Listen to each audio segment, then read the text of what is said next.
જય સ્વામિનારાયણ. આજના દર્શન. જય ગણપતિ દાદા. જય કષ્ટભંજન દેવ. જય સ્વામિનારાયણ. ઈશ્વરે માણસને જન્મ આપીને દુનિયા આપી દીધી અને કહ્યું તેવડો હોય એટલું લઈ લે. માણસે માત્ર ઈચ્છા જ લીધી જે ક્યારે પૂરી થતી નથી. Good morning. જય સ્વામિનારાયણ. જય શ્રી રામ. જય શ્રી કૃષ્ણ. જય માતાજી. ઓમ નમઃ શિવાય. સત્યમેવ જયતા સિદ્ધેશ્વર મહાદેવ. બોટલું ભરવાનું કામ ચાલુ થઈ ગયું છે અને ઘણું બધું તેલ ની બોટલો ભરી છે અને હજી ઘણી બધી બોટલો ભરાવાનું છે. અહીંયા વજન થતા જાય છે અને અહીંયા ત્યાંથી ડાયરેક્ટ સીલ લાગતા જાય છે. એટલે અને તેલ ગરમ હોય એને ઠરી પછી એને ગાળી અને પછી એને બોટલમાં ભરાય. એટલે એકદમ તેલ ઠંડુ થઈ ગયું છે અત્યારે અને મસ્ત સુગંધ આવે છે. કેમ લાગે રાજુ? અરે એમાં થોડું કઈ ઘટે. વસ્તુ બનાવી તો સ્ટાન્ડર્ડ નકર નહીં બનાવવાની. અને એ આપણા હાથથી એમાં જોઈને ખાનેલું ભાઈ. જાત મહેનત જિંદાબાદ. જાત મહેનત થી ન જ બનાવવાનું. કેમ નીલા તેલ કેમ લાગે? કાંઈ ઘટે નહીં, સુપર છે. આપણે નાખીએ છીએ આપણે આમ લાગે કે હળવું ભર્યું, આમ માથું લાગે હળવું. હળવું મસ્ત.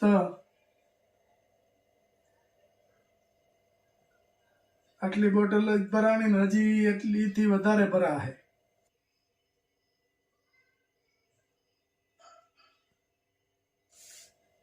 બધું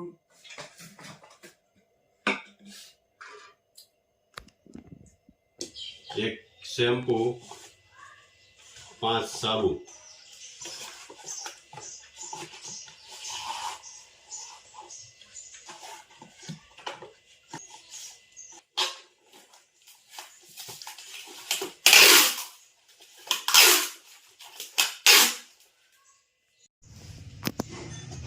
એક શેમ્પુ, એક હેર ઓઇલ અને એક સાબુ.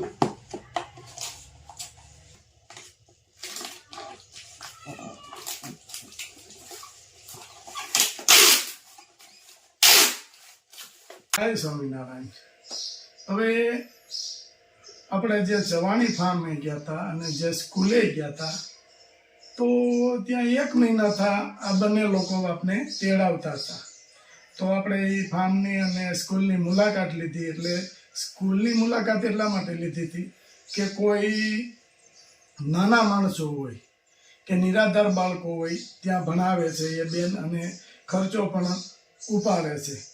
તો આપણા બ્લોગની અંદર બતાવો એનું બેનનું કહેવાનું હતું કે તમારા બ્લોગની અંદર બતાવો તો લોકો ક્યાંય પણ આવી રીતે નાના ભૂલકાઓ કે દીકરીઓ કોઈ હેરાન થતા હોય, ભણી શકે એવી પરિસ્થિતિ ન હોય, એ અહીંયા મેકવા આવે. અને ફાર્મની અંદર આપણે એટલા માટે ગયા હતા કે ફાર્મે ગયા તો લોકોને ખબર પડે કે અહીંયા ચવાણી ફાર્મ છે. તો વિઘ્ન સંતોષી લોકોને અંદર રાસ ન આવ્યું. તો અમે ફાર્મનો વિડીયો મેક્યો. એટલે ફાર્મે જે લોકો બિચારા કામ કરે છે એને ટોર્ચર કરે કે તમે ફાર્મનો વિડીયો કઢાવો એમ. કોઈ પણ કાળે વિડીયો તમે કઢાવી નાખો. સ્કૂલે ગયા તો એને કીધું કે તમે સ્કૂલનો વિડીયો કઢાવો એમ. તો સારા કામ માટે ગયા હતા, કોઈ ખરાબ કામ માટે નથી ગયા અને સારા કામ જ કર્યા છે અત્યાર સુધીમાં. એટલે વિઘ્ન સંતોષી લોકો છે એને કંઈ તમે ખરાબ કામ કરતા હો એટલે બધા ખરાબ ન કરતા હોય. અમે તો સારા કામ માટે ગયા હતા અને સારું કામ કર્યું છે કે નિરાધાર બાળકોને ત્યાં ફ્રીમાં અભ્યાસ મળે. એટલે ઘણી બધી ધમકીઓ મરાવે કે ભાઈ અમે આમ કરાવી નાખશું ને અમારા વકીલ આમ કરી નાખશે ને અમારા વકીલ. ઘણી કોશિશ કરી લીધી. આની પહેલા આગળ અમે ગયા હતા ત્યારે આપણે ફાર્મવાળા દાદાને નહોતા મળ્યા. એટલે કોઈ વિઘ્ન સંતોષી ધમકી મારી કે મારા માચીનું ફાર્મ છે અને મારા મામાનું છે. અને અત્યારે દાદા જોડે અમે વાત કરી તો દાદુએ એવું કીધું કે કોઈ અમારે એવો સંબંધી નથી, અને આ ફાર્મ છવાણી ફાર્મ છે ને એ મારું નથી, કે આપણા બધાનું છે, એટલે અહીંયા બધા આવી શકે. તો ત્યારે વિડીયો અમારી પાસેથી એને પ્રેશર કરીને કઢાયો હતો, પણ એ સમય બધા વયા ગયા.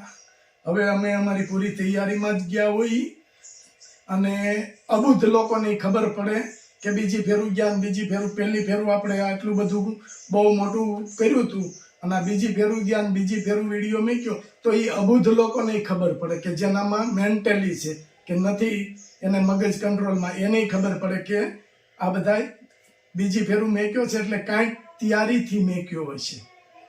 અને ફાર્મવાળા ભાઈએ અમને કીધું કે અમને ફોન કરીને કહે છે કે તમે વિડીયો કઢાવો, પણ એ ઓળખી ગયા છે એ બધાને.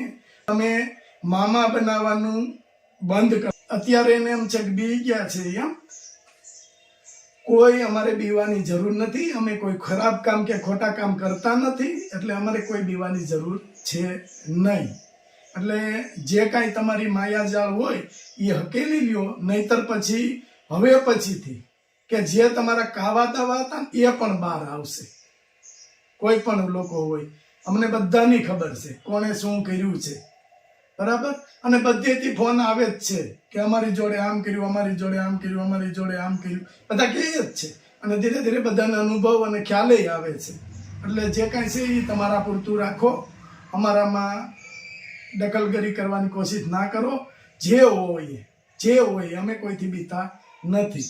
અને ફાર્મવાળાને કોઈ એવું કીધું હતું કે મામા જોડે વાત હાલે જ છે, ચાલુ છે, કરી લ્યો, કોઈ તકલીફ નથી, વાત કરી લ્યો, બધું કરી લ્યો.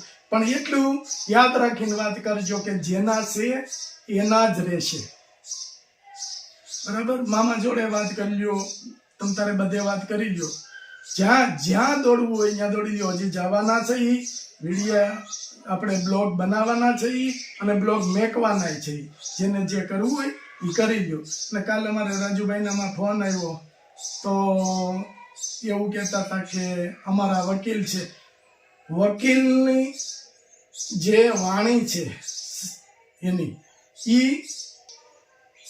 કે જે અસામાજિક તત્વ છે જેને તોફાન જ કરવા છે, એ ઘણો બધો એમાં ફેર હોય છે.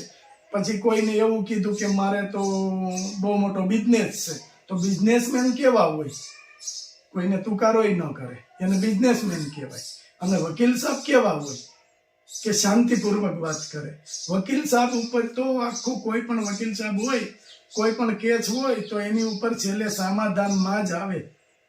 એ લોકોને ભેગા કરે, ના કે નોખા પાડે. એનું કામ ભાઈઓનું કોઈ પણ પ્રશ્ન હોય તો કોઈ પણ સામે કેસ કબાડા થયા હોય તો એને ભેગ જોડવાનું કામ કરે, તોડવાનું નહીં. એટલે સારી રીતે બધાને ઓળખી ગયા છે અને સારી રીતે તમારા બધાની ખબર પડી ગઈ છે. અમારે કાલે રાજુભાઈને ફાર્મ ઉપરથી ફોન આવ્યો હશે, ખબર નથી, અમારે હજી ચર્ચા થઈ નથી, કારણ કે બે આજે અલગ અલગ ગામ ઉપર હતા.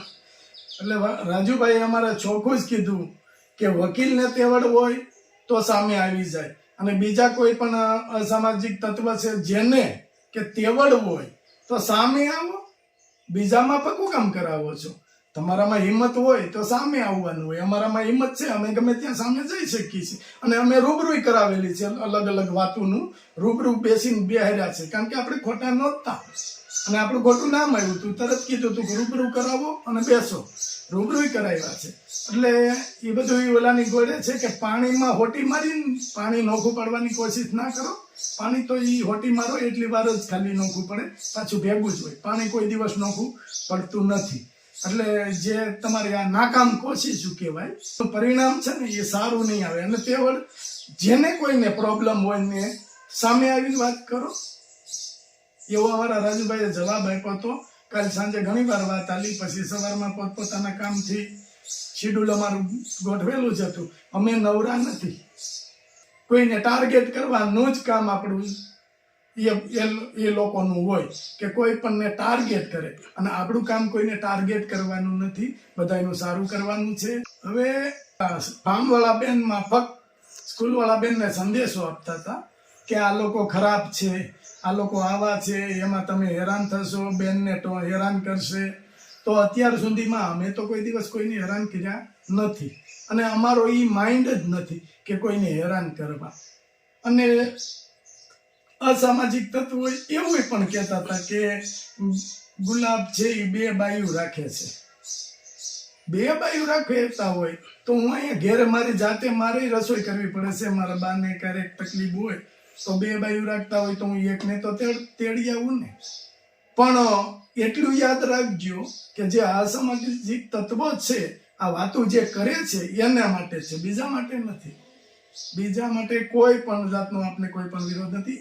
એને કહી તમે શું કરો છો એ અમને ખબર છે. કોઈ પણની બેન દીકરીને ટોર્ચર કરો છો, સાળીંગપુર આવો, રૂમ રાખીએ અને ત્યાં અહીંયા રહીએ, પ્રેશર કરો છો, તો તમારી બધી મને ખબર છે.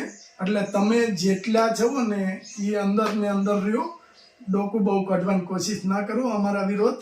બાકી તમે જે કરો એ અમને કોઈ પ્રોબ્લેમ નથી, પણ અમારા વિરોધ જે તમે આ વાતો કરો છો ને એ તો તદ્દન ખોટી છે. લોકોને બધાને ખબર જ છે કે કોણ સારો માણસ છે ને કોણ ખરાબ માણસ છે. એ તો 1 વર્ષ 1.5 વર્ષ પહેલા જ બધાને દેખાઈ ગયું હતું. પણ એમાં એટલું બધું હરખાઈ ન જવાય. લોકો કઈ નજરથી જોવે છે, કઈ નજરથી શું કરે છે એ વિચારાય. એટલે તમે તમારી ક્ષમતા માર્યો. અમારું કામ સેવાનું છે.